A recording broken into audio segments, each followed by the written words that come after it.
Un saludo. En esta ocasión nos adentraremos un poco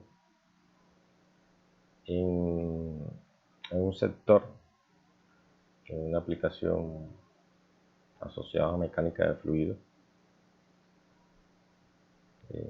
que toca necesariamente lo que es la selección y diseño asociados a equipos de transporte, y que podríamos interactuar entre los diferentes equipos y procesos a través de estos elementos que finalmente ayudan a interconectarlos. Estamos hablando de tuberías y válvulas de control en muy particular caso. Bien, y esto todo obviamente bajo las pesquisas y bajo el contexto de la labor de la ingeniería de proceso, o la labor como tal del sujeto, o sea, del ingeniero de proceso, cuando se ve abocado a el entendimiento del comportamiento general del dispositivo. En todo caso, arrancando un poco por los elementos que nos ayudan a interconectar a los procesos de los equipos, es de entender que las tuberías en la industria, al transportar fluidos o transportar particularmente líquidos, pues generan una serie de inconvenientes asociados al aportaje de la energía, a la conservación de la energía. Como toda superficie, genera cierto grado de friccionamiento, y una tubería convencional te debe generar pérdida de energía en términos de cabeza por efecto de fricción. Hay elementos que aparecen en las tuberías que son los accesorios, y estos propios accesorios también en forma puntual y elemental también te generan pérdidas, para que en una sumatoria total nos dé lo que corresponde a la pérdida de energía por efecto de fricción y accesorios. Pero bueno, también tenemos que preparar estas tuberías para que resistan, o debemos seleccionar estas tuberías para que resistan las presiones con las que se va a trabajar y esas especificaciones que las entrega el proceso. Son condiciones de entrada, condiciones de diseño. Y una de las cosas que podríamos chequear o revisar es el hecho de si tenemos el espesor adecuado de tubería.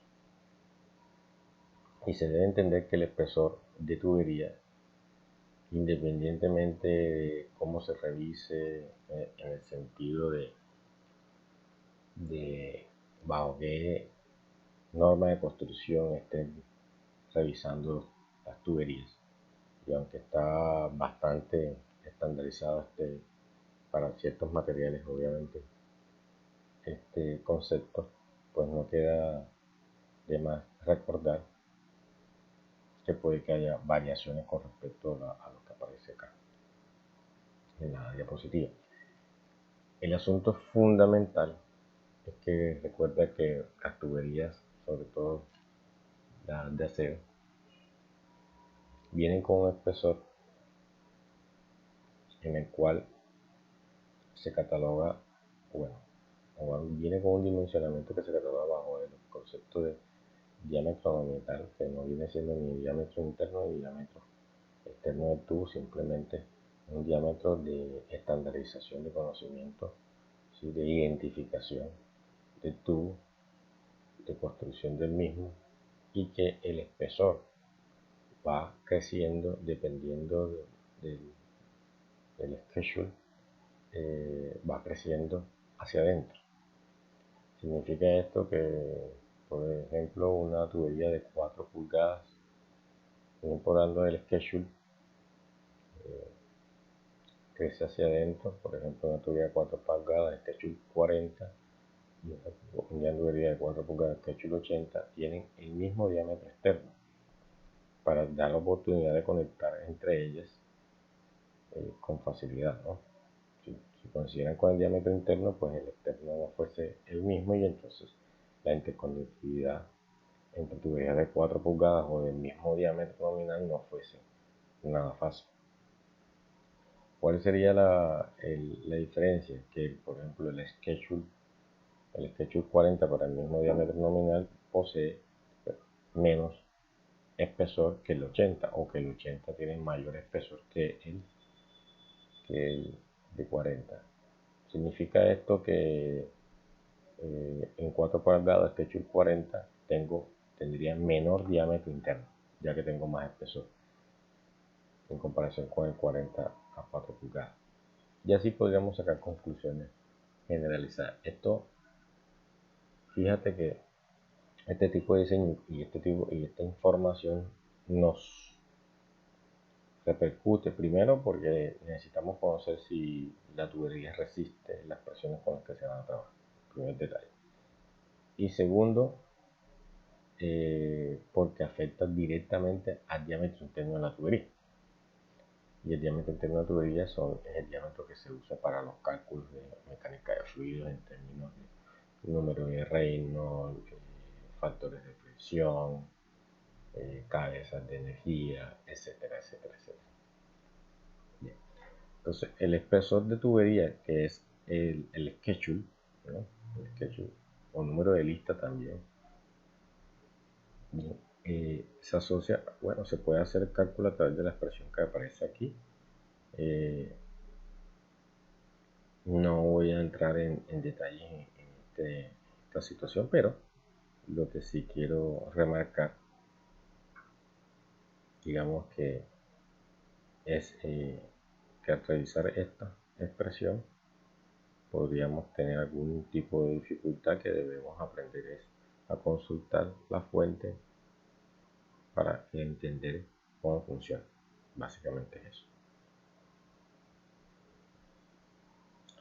Bueno, los criterios para utilizar el cálculo del diámetro de la tubería. Esto es importante. ¿Cuál es el criterio? 1. El primer criterio: si la energía necesaria para el movimiento del fluido es grande, utilizar el diámetro mínimo que te permita dar el cálculo. Cuando te indican que si tú estás tratando de buscar cuál es el diámetro de tu tubería, si la energía necesaria para el movimiento del fluido es gratis, significa que tienes cabeza de energía desde donde proviene el fluido y que seguramente está más alto que el punto donde hacia donde vas a ir. Eso es energía gratuita, sin implica. Entonces, si la energía es gratuita, si tú tienes esa energía potencialmente ganada a tu favor, pues sencillamente utiliza el diámetro mínimo que te permita el caudal deseado, porque el hecho de que esté arriba no significa que cualquier diámetro vaya a servir. Tendrías que buscar el diámetro que te permita manejar el caudal que quieres, porque vendría siendo otro aportaje esa situación. No hay gran, es así. Ahora, si se sobre proporciona la situación, quiere decir que el diámetro está fuera de lo convencional, es un absurdo, pues sencillamente no podemos decir de pronto que para dar el caudal que quiero necesito un diámetro de 40 metros, porque por poner una barbaridad no existe tuberías de 40 metros. Y construirla sería una locura. Entonces, a eso me refiero con esta circunstancia. O sea, dentro de lo normal, escoge el diámetro más pequeño que te permita obtener el caudal. ¿Ya? ¿Por qué el diámetro más pequeño? Porque la tubería es más barata. Entre más diámetro tengas de tubería, pues obviamente el metro de esta cuesta más. Tienes el otro caso y otro principio: si el fluido ha de ser bombeado, porque en el primer caso tenías la energía ganada y no necesitas bombearlo. ¿Sí? Si necesitas combinar, pues combinar en el sentido de que no te alcanza para el caudal, pues entonces caerías entonces en el segundo caso. Si el fluido ha de ser bombeado, hay que calcular el tamaño que nos dé los menores costos anuales. A esto se le llama cálculo del diámetro económico. Y hay una técnica para hacer esto, el cálculo del diámetro económico. Bien. Ya sabes, si necesitas ser bombeado, te ves abocado ante el cálculo del diámetro económico. Y lo que se debe hacer es buscar los menores costos anuales. La técnica es basada en costos anuales, por eso es que se tiene esa información.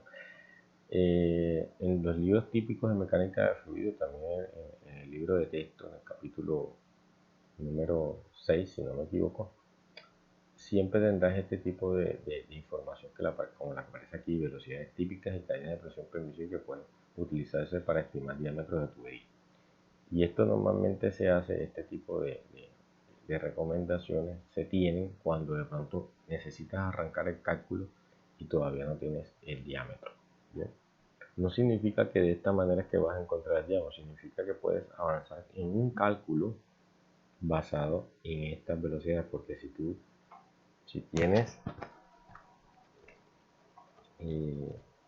hasta dónde puedes llegar con esta información, pues es una información inicial. Lo otro es que no significa el hecho de que tú vas a tomar los valores a partir de las tablas o las recomendaciones, simplemente que también puede que los cálculos a los que llegues te den o provoque que las velocidades y las caídas de presión estén en estos rangos, más bien. O sea, que cumplas la recomendación y no te salgas de ella. No que a partir de aquí vas a derivar el diámetro. Puede hacerse, podría lograrse. Bien, podría lograrse. Si no conoces el caudal, pero no conoces el diámetro, y aquí tienes la velocidad, pues con eso puedes sacar el diámetro. Pues, derivarías el área y listo.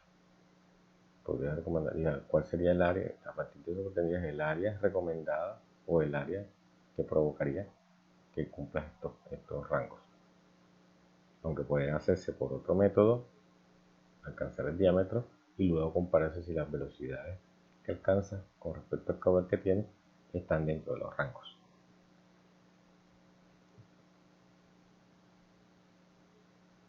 Aquí también, en el caso de que también hay recomendaciones a cual considerando la densidad, si conocemos el caudal podemos estimar la velocidad en los siguientes rangos.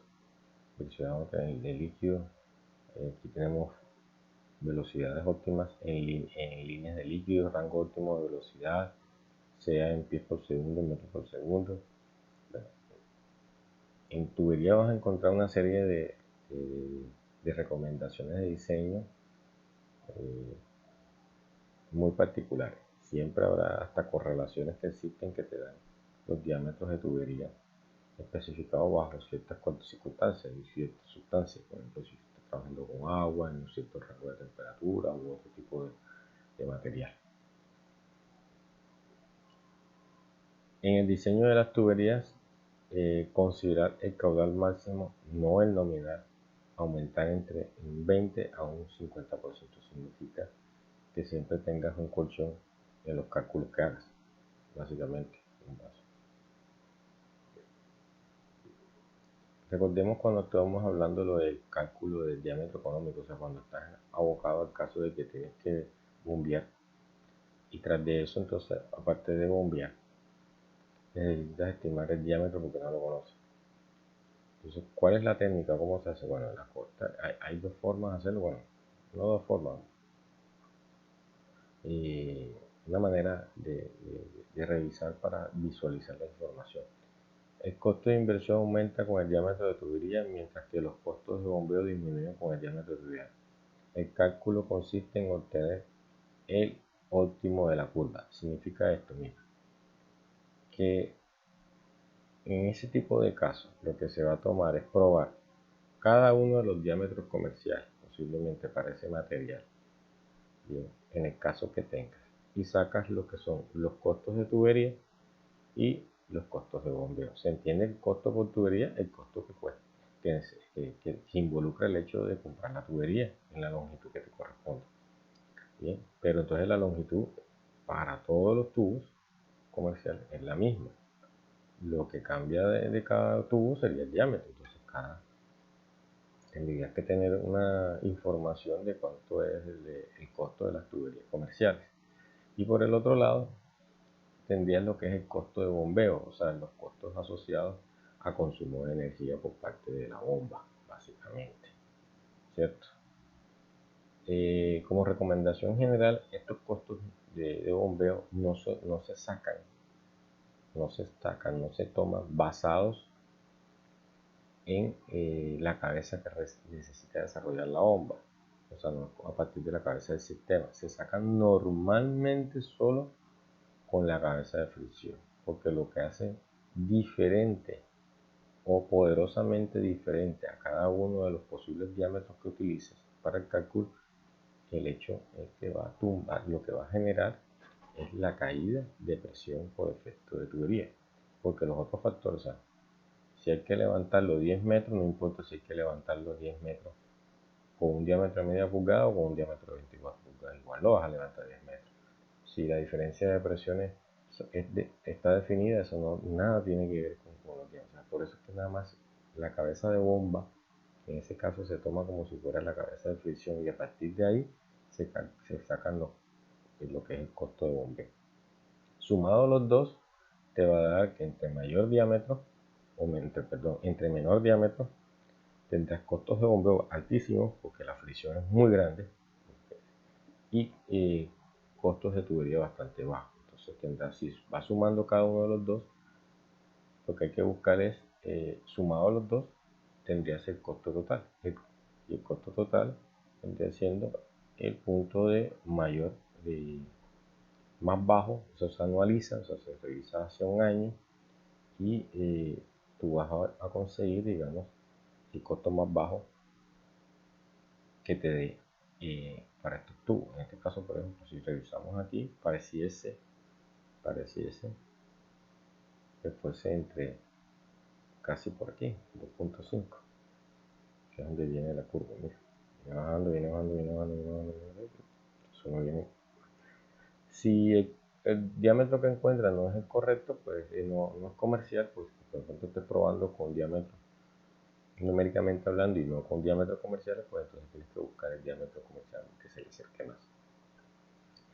Si lo hiciéramos en forma de gráfico, pues tuviéramos, mira, así algo parecido. Recuerda que el diámetro aquí tienes diámetro, aquí tienes los costos. Este sería la curva de costo total, mira aquí, que es la suma de esta azul con esta verde, y llegarías al punto donde cuál es el costo mínimo. Así, costo mínimo total, anual. Recuerda que esto es anualizado. Y así se consigue lo que es el costo total de tubería. Aquí hay una serie de, digamos, de recomendaciones, ¿bien?, a partir de una referencia bibliográfica que es la de curso a Richardson Chemical Engineer volumen 6, ¿bien?, donde los resultados finales, por ejemplo, el diámetro óptimo para acero al carbón se puede conseguir de esta manera, en una forma estimada, para acero inoxidable de esta manera, bien. O sea, se puede derivar, quiere decir, se puede estimar, sin querer decir que sea un correcto. O sea, independientemente del método que se haya utilizado, como el de la gráfica anterior, se puede utilizar esto cuando estés entre acero al carbón y acero inoxidable. Listo. En resumen y simplificando, los pasos a seguir son: 1. Hay que minimizar el costo total del capital, o sea, de la inversión, el cual debemos dividir en costo directo de bombeo y la amortización del capital invertido, lo que puedes amortizar. Recuerda que el costo de bombeo tú lo anualizas en el sentido de que tú sabes cuánto consumes por año, de acuerdo al número de horas que va a estar encendida la bomba. Y lo que es la inversión por comprar tubería, pues se anualiza, se amortiza, se hace una amortización de ese capital como si fuese un préstamo. y se sacan los costos a partir de ahí anuales, ¿no? Bien. El costo de bombeo se evalúa únicamente para la energía necesaria para compensar las pérdidas por fricción, lo que yo les había comentado, simplemente las pérdidas. Para ello se determinan las pérdidas por fricción para una serie de diámetros estandarizados alrededor del diámetro que determina las condiciones óptimas de flujo. Y eso ya está comentado. A continuación se tabulan a continuación en el sentido de que si vas por así, se comienza a tabular. A continuación se tabulan los costos de conducción, o sea, de bombeo. Se incorpora el costo de material más las unidades en función del diámetro de la unidad estudiada. Seguidamente conocidos los costos totales de instalación para cada diámetro nominal, se estiman los costos anuales en función de la vida estimada de la tubería, calculándose el valor anual. Se suma el valor anual de la instalación y el costo de bombeo para cada diámetro nominal, seleccionándose el diámetro que dé como mínimo costo total. Listo. Y en caso de caudales variables, bueno, eso es importante, lo más lógico es tomar el diámetro para el caudal máximo.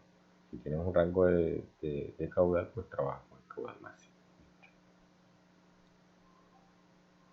Líneas de líquido. El cálculo se realiza basado en la selección de la velocidad óptima conforme a la figura. Y esto es basado en esto, ¿no? Aquí tienes unas recomendaciones, la figura. Entre las velocidades óptimas de bombeo, esta es otra. Hay que optimizar la velocidad de aspiración de succión y de impulsión, que es la descarga, de acuerdo a la tabla siguiente. Bombas de pistón con 250 RPM, entre 250 y 330 RPM, mayor a 330 RPM, y bombas centrífugas. Aquí están lo que es velocidad en la succión y velocidad en la descarga recomendada, lo que te puede ayudar a tener una estimación inicial del diámetro.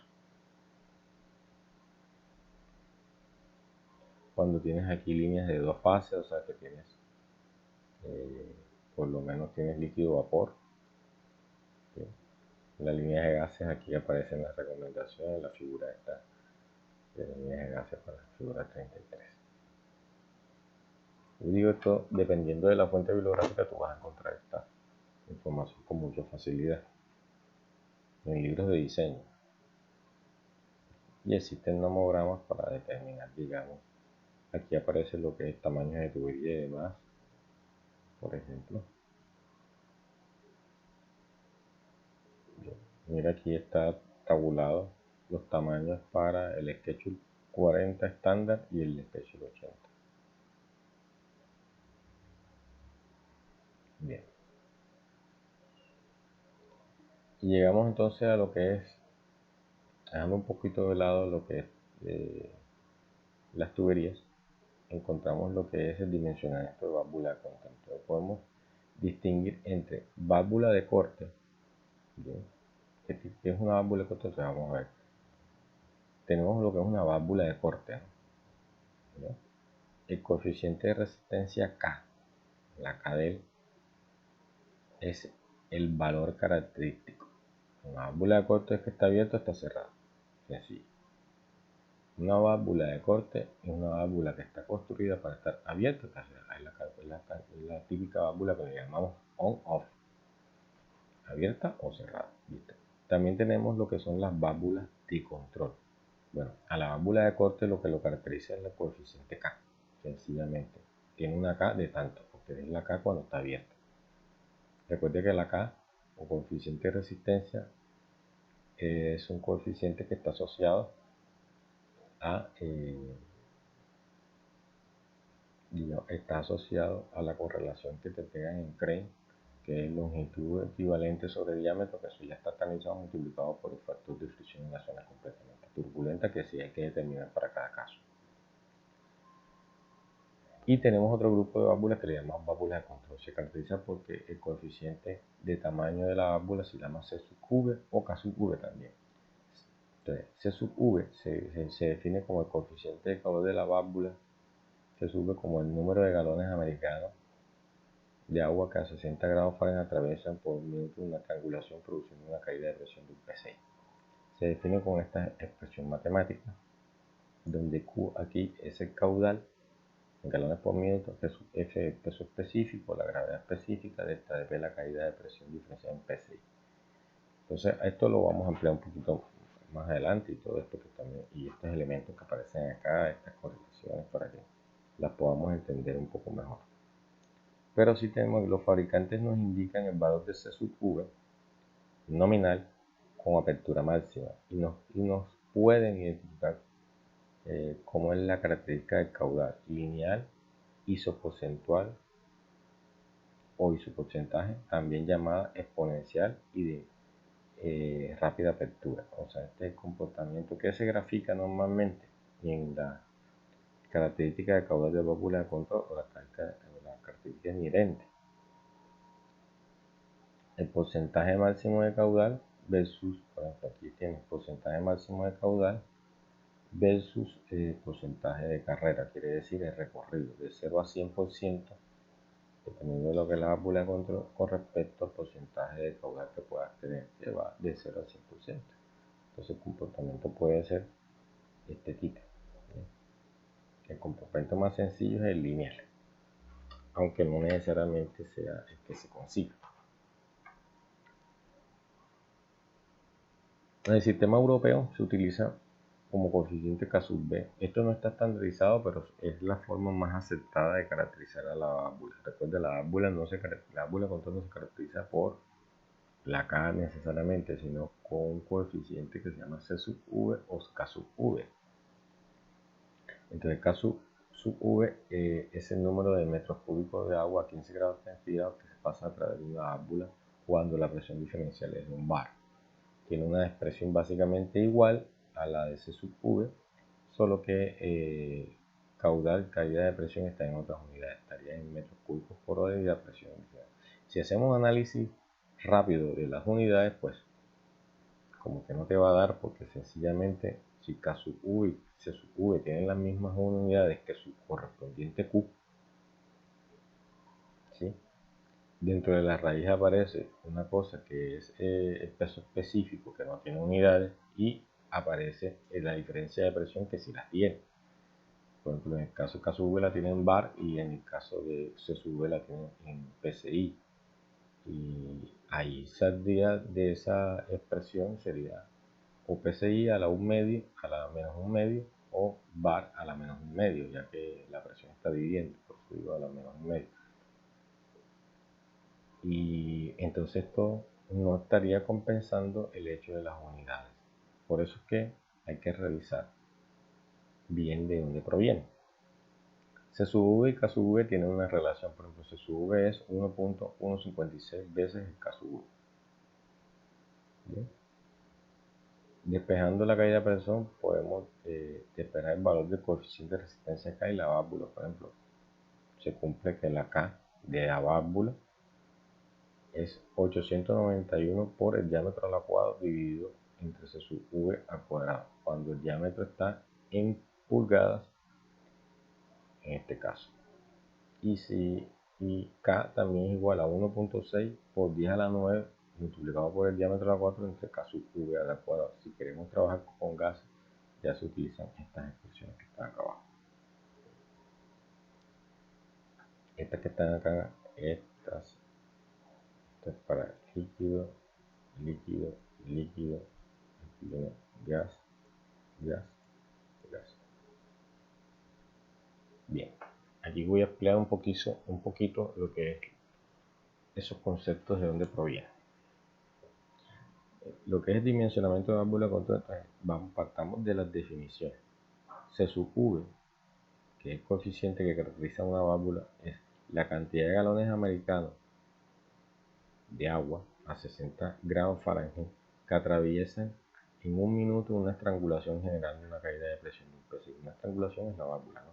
K sub V es la cantidad de metros cúbicos de agua a 15 grados centígrados que atraviesa en una hora una estrangulación generando una caída de presión de un bar. Esto significa, por ejemplo, que entre 60 y 15 grados centígrados las definiciones de cada uno de C sub V y K sub V básicamente tienen la misma temperatura. ¿Dónde cambia C sub V y K sub V? Bueno, en la sustancia es el agua. Bien. Pero te están diciendo que es la cantidad o la cantidad de galones americanos o la cantidad de metros cúbicos, galones americanos por minuto o metros cúbicos por hora, o sea, la tasa de tiempo ha cambiado, ¿bien?, que generan, o por cada PSI perdido, o por cada bar perdido al atravesar la válvula. O sea, como si fuera el flujo de agua a esa temperatura por cada PSI que se pierda al pasar la válvula, o por cada bar que se pierda al pasar agua. En este caso, cuando es bar, serían los metros cúbicos por hora. Entonces sería una medida como si fuese del caudal por cada PSI perdido, o los metros, o el caudal que se da por cada bar perdido en la válvula. O sea que no es un caudal como tal, sino la cantidad o la fracción de ese caudal verdadero que te da a ti por cada caída de presión unitaria. Esto te da a ti entonces un concepto de que se sube y K se relaciona con el caudal, sin embargo no es caudal. O sea, Q, aunque Q te lo entregue en GPM, no significa que se sube y Q sea lo mismo, o sea el mismo valor, se asocian. Es como si yo al Q mío lo dividiera entre la caída de presión generada por la válvula. Pero aparte de eso, que tuvo que haber operado con agua y que tuvo que haberse estandarizado a una cierta temperatura. Y no necesariamente mi proceso está a esa temperatura, ni tampoco necesariamente tiene que estar trabajando con agua. Puede que coincida su CSV y KSV con el Q. Y coincidiría si las condiciones del proceso coinciden con lo de la definición, o sea, coinciden con las temperaturas y coinciden con el caso de que sea agua. Porque KSV y CSV no significa que sea para agua. Las válvulas se dimensionan basadas en agua, o se caracterizan basadas en agua. Sin embargo, no quiere decir que tú vayas a operar o que nosotros estemos trabajando con agua. Bien. Entonces, partamos de lo primero. 1. CSV es igual, estas son las ecuaciones, a Q raíz cuadrada de SG, caída de presión, perdón, SG, la gravedad específica, sobre delta P. SG es adimensional, Q te lo dicen que tienen que estar en GPM, caída de presión en PSI, CSV va a estar en GPM de agua. Aquí caudal es GPM de lo que te corresponde, de la sustancia que tú estás trabajando, mientras que CSV es GPM de agua. Bien. La ecuación 2 es que K es igual, o sea, la K de la válvula, a 891 por el diámetro elevado a la 4 sobre CSV cuadrado, donde el diámetro está en pulgadas, se sube en GPM de agua, K es adimensional. La otra ecuación es que C sub V es igual a 1.156 K sub V, donde K sub V está en metros cúbicos por hora de agua y C sub V en GPM de agua.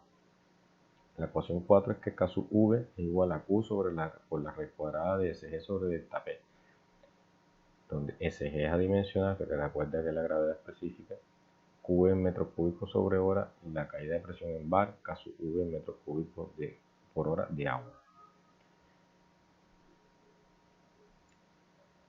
K es igual a 1.6 por 10 a la 9, diámetro elevado a la 4 sobre K sub V cuadrado, y aquí aparece diámetro, aquí aparece metro, K sub V metros cúbicos sobre hora de agua. K es adimensional, y la ecuación 6, K sub V es igual a 0.86 veces el C sub V, donde ya aparecen las especificaciones. Entonces estas son las ecuaciones que se dan, las tres que se dan para C sub V y las tres que se dan para K sub V. ¿Y de dónde salen estas ecuaciones? Y si están dimensionalmente correctas, porque evidentemente dividir el diámetro, por ejemplo, en la ecuación de entre el diámetro elevado en pulgadas elevado a la 4 se sube en GPM de agua, esto no se elimina entre ellas para que te dé una K dimensional, o sea que este 891 debe tener unidad. En el caso de 1.56 para la ecuación 3, también ese debe tener unidad. Y en el caso de CSV, en la ecuación 1 también debe haber unidades, porque sencillamente CSV tendría las unidades de Q, pero de la raíz cuadrada no hay un adimensionamiento que provoque que con tranquilidad tenga las unidades. Te sale PSI a los menos 1 medio, y en el caso de la ecuación 4 te sale bar a la menos 1 medio. Veamos entonces. La pérdida de carga, concentrémonos cómo lo vamos a hacer para el caso de ese sube y pues viendo cómo es el procedimiento se consigue. Estas son las ecuaciones de diseño, pero a partir de ahí se consigue lo que es lo que le corresponde a lo de K sub V. Entonces, la pérdida de carga de un accesorio se determina por, bien, ¿cómo se determina la pérdida de carga ordinaria?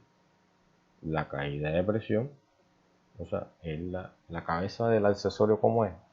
La caída de presión que genera el accesorio dividido entre la densidad de la gravedad. Bien. Esto también lo encontramos como la K del accesorio multiplicada por la velocidad al cuadrado sobre 2 veces la gravedad. Hasta ahí no hemos dicho nada. Y si la escribimos en función del caudal sería la misma K multiplicado por el caudal al cuadrado sobre 2 veces el área al cuadrado, ya que la velocidad al cuadrado sería Q sobre A, entonces al estar al cuadrado sería Q cuadrado sobre el área.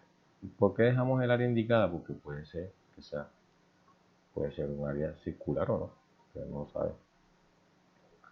Se supone que en tuberías convencionales sí, por lo que K equivale a, si lo despejas de aquí, entonces K te equivale a esto que está acá. Aquí es facilito. Bien, K te equivale a esto. O sea, entre esto y esto, saca lo que equivale acá. Y la G se dice. La gravedad se elimina y despeja lo que está. Bien. Esto aplica para K definido en base al fluido de cualquier sustancia menos el agua. Porque para el agua, K se puede definir. O sea, si ya yo quiero hablar, esta K aplica para cualquier caso. Pero si yo quiero aplicar la de agua, entonces, muy particularmente sería 2 veces el área cuadrada por la caída de presión de agua, que es de agua, sobre la densidad de agua por C sub V cuadrado. Significa que si es para agua, yo voy a conciliar con C sub V en vez de Q al cuadrado.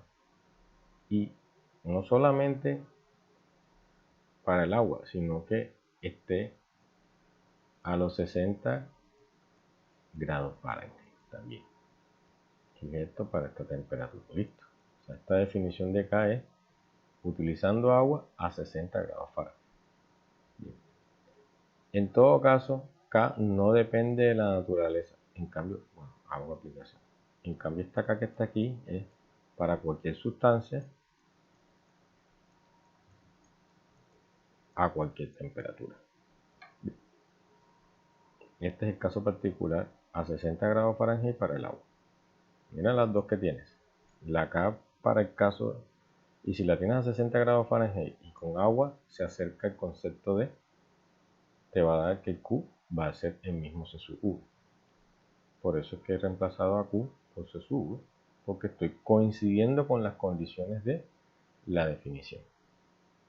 En todo caso, K no depende de la naturaleza de la sustancia, puesto que es una característica del accesorio, en este caso ambos, por lo que las dos expresiones se pueden igualar.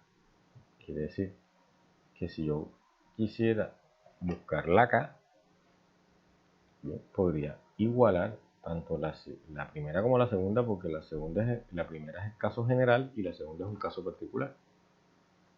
Bien. Si estuviéramos hablando de eso, entonces debería haber una relación entre ellas. Podría igualar y tendría entonces esta expresión que está acá. A partir de ahí, mira, entonces, perdón, tendrías esta que tiene, me pasé, 2, el área, caída de presión. Entonces, ¿qué sucede? Se elimina, el área es la misma, pues estamos hablando de la misma válvula, ¿no? Que una válvula trabajando con agua o una trabajando con cualquier otro fluido. Bien, y te da, entonces, si despejas de aquí, se sube, te da entonces Q igual a raíz cuadrada de la caída de presión de agua sobre la densidad de agua sobre la densidad de la sustancia sobre la caída de presión para la sustancia. Fíjate que esto, recordando el concepto de SGI, que la caída de presión de agua es la magnitud, recuerda que cuánto era la magnitud, un PSI de caída de presión. por definición, que entonces queda la ecuación 1. Entonces hemos encontrado cómo se llega a la ecuación 1. C sub V igual a Q, dividir la densidad entre la densidad del agua es lo que es el SG. Recuerda que SG es igual a la densidad sobre la densidad del agua. Entonces ahí obtienes el concepto de SG. Y la caída de presión de agua, pues se está diciendo que es un PSI. Entonces, ¿qué sucede? SG es adimensional.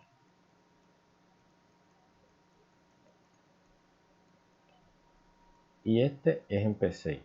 Esta es la caída de presión que te genera para cualquier otro fluido. Pero dentro de la raíz ya aparece la caída de presión de agua que ya la hemos puesto, que también es un PSI, se ha dicho fácil. Eso es cuando entra la delta de P en PSI, se elimina con este PSI y queda completamente adimensional, y por lo tanto ya se sube, toma las unidades que tiene KQ, que viene en GPM en este caso. ¿Listo? De igual forma se puede demostrar para K sub V. O sea, de la misma manera, simplemente basado en que aquí al final no es esto, sino que es bar y demás, y entonces se hace lo mismo, pero basado en el concepto de un bar. Y que Q está en metro cúbico por hora. Para la ecuación 2, ¿de dónde se saca eso? Bueno, retornando a la expresión de K en función de la caída de presión, tenemos lo siguiente. Recuerda que esto ya lo habíamos conseguido. La K basado en el test a 60 grados Fahrenheit. La caída de presión de agua y densidad de agua a 60 grados Fahrenheit están definidos, mientras que el área corresponde a la de un círculo. Ya suponiendo que es el área de un círculo, por ejemplo, entonces el área de un círculo es 2 pi diámetro pi por diámetro elevado al cuadrado sobre 4, ¿no? Como el área está, recuerda que el área es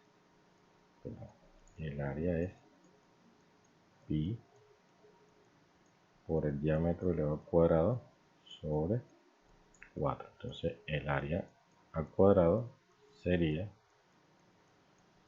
pi cuadrado por el diámetro elevado a la 4 sobre 16. Por eso aparece, mira, pi cuadrado, 16 abajo, el diámetro elevado a la 4 acá arriba. Y enseguida metemos, ahora hacemos la conversión. El agua, la densidad del agua a 60 grados Fahrenheit, 62,4 libramasas pie cúbico, se coloca ahí. C sub V va a estar en GPM y el diámetro en pulgadas. Entonces, se coloca enseguida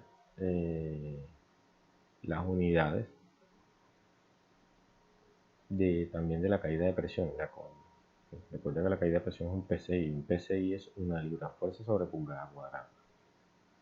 Si sacas todo este coeficiente a partir de aquí y dejas indicado D que va a estar en pulgadas y se sube en GPM, porque habrá que aplicar los otros, se deben incorporar las conversiones de caso para poder ingresar D en pulgadas y se sube en GPM. Entonces se colocan el resto de conversiones. Esto no es conversión. Esto no es conversión.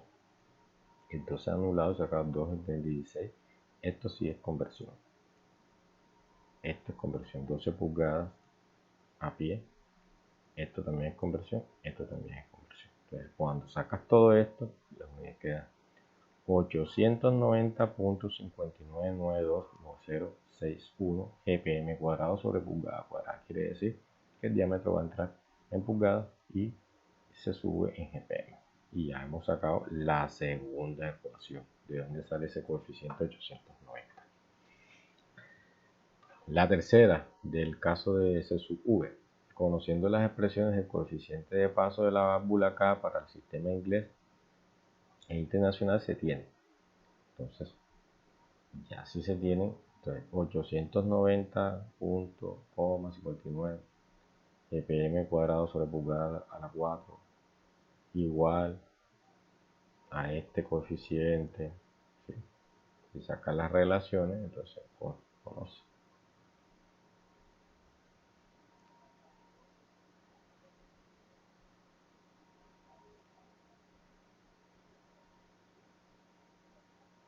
Acá se observa lo que te pasa en el caso 2 del caso V, donde tendrías metros cúbicos por hora arriba aquí. Y mira que aquí está el caudal elevado al cuadrado, pero aquí el caudal, si tú lo expresas, sería metros cúbicos por hora elevado al cuadrado sobre el diámetro, o sea, sería metros a la 4. Si resuelves esto de arriba, te da metro a la 6 sobre hora cuadrada sobre metro a la 4. Por eso te queda al final metro a la 6 entre metro a la 4, te queda metro cuadrado sobre hora cuadrada. Por eso es que este coeficiente se ve así, porque el caudal se ha expresado en forma lineal, o sea, en términos de metros cúbicos cubo, por ejemplo, o metros al cubo. El GPM se ha dejado envuelto como una unidad empaquetada entre volumen y tiempo, galón por minuto. Porque el galón, si le hace su equivalencia a pulgadas o le haces a pulgadas cúbicas o a pies cuadrados, pues ya te quedaría. Aquí perfectamente te pudo haber quedado dependiendo de la manera como se expresa hacia su cubo. Bien. Obtendrías el coeficiente del último. De la misma forma se puede hacer para caso V y obtener cada una de las expresiones, independientemente de por dónde provengan las expresiones, las 6 expresiones que se mostraron. Quiere decir, perdón, estas 6 expresiones son las que son equivalentes para el dimensionamiento de la válvula de control.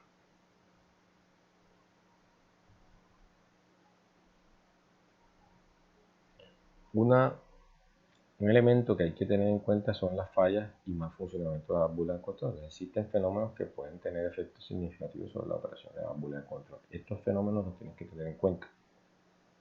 Entonces, para aumentar un caudal constante en las inmediaciones de la restricción, la velocidad debe incrementarse conforme disminuye el agua. Evidentemente, cuando entra fluido por la estrangulación de la válvula, comienza a aumentar su velocidad. Si aumenta su velocidad, cae la presión. La máxima velocidad se alcanza en un punto inmediatamente posterior al área mínima. Este punto es conocido como vena contracta, quiere decir lo que pasa justo después de la estrangulación. Y le corresponde al punto de mínima presión. Luego la vena contracta, el líquido comienza a disminuir su velocidad y a aumentar la presión.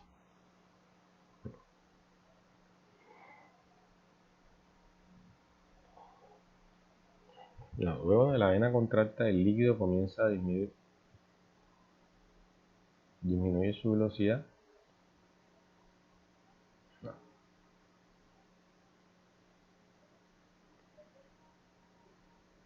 Así, bueno, cuando comienzas a recuperar la velocidad comienza a disminuir y la presión comienza a aumentar.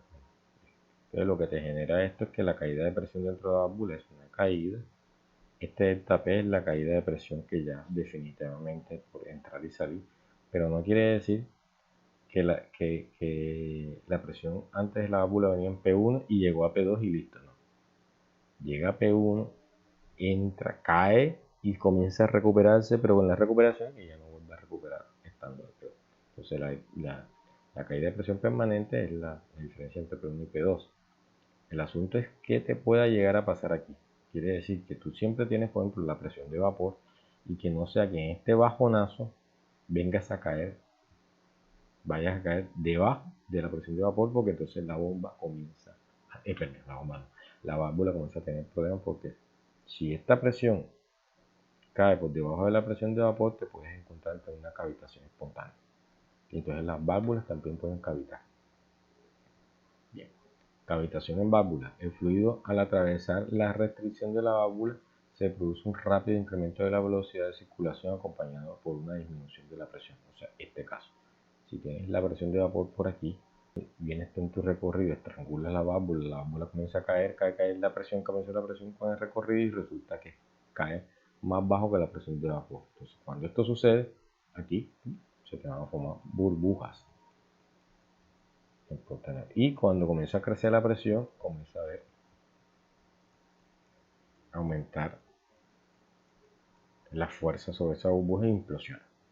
Cuando la presión de la vena contracta es inferior a la presión de vapor, el líquido comienza a vaporizarse, formándose burbujas, y la recuperación de la presión del líquido es suficiente para elevar por encima de esta presión de vapor. O sea, que te quede, cuando tú te recuperes, pues vas a tener por encima la presión, sí, por encima de la presión de vapor.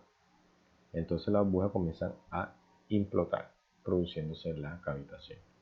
Tienes este problema. Otro problema más grave sería que la presión 2 quede permanentemente por debajo de la presión de vapor, entonces quiere decir que todo se va a un vapor.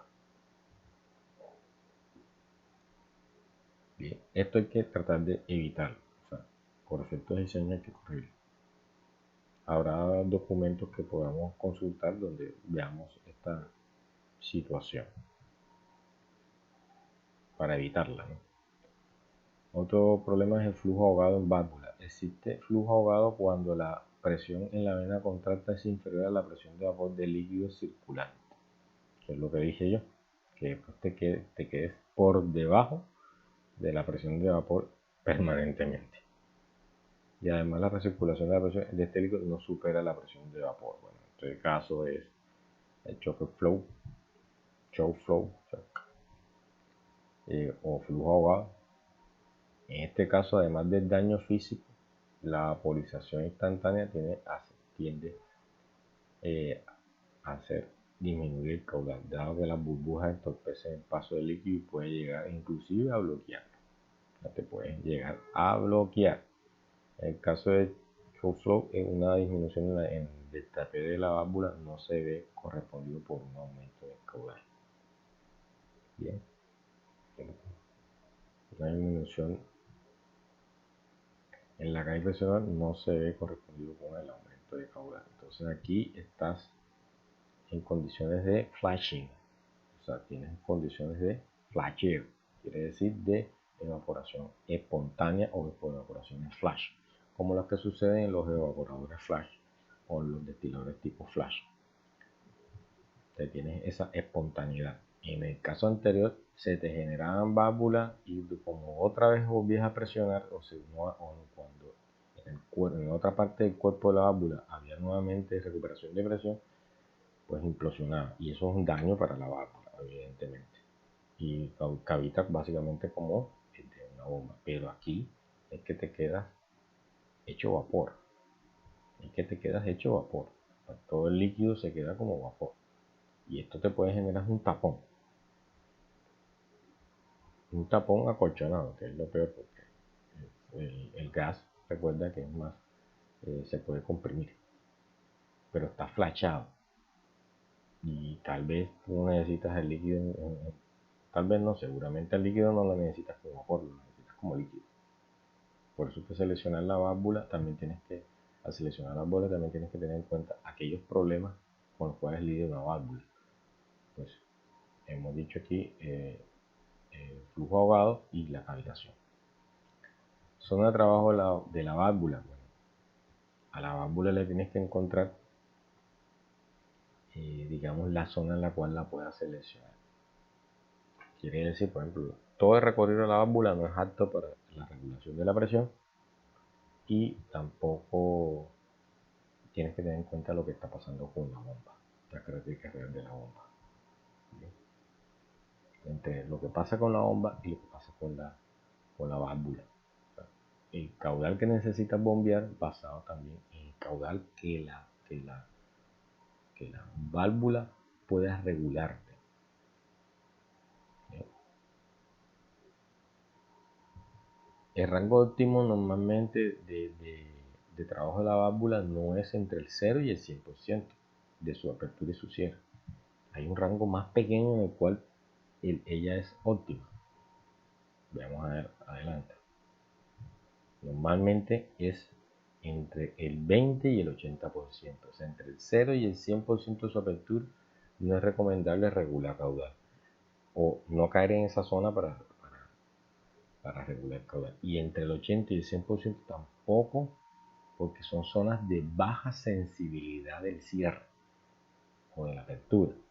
Donde tiene la mayor sensibilidad de cierre, o sea, donde tiene la mayor precisión o exactitud, o como quieran verlo, es entre el 20 y el 80%, porque al final los movimientos de apertura y cierre, aunque lo ejecute cualquier acción, sea automática o sea manual, es un movimiento de trabajo mecánico.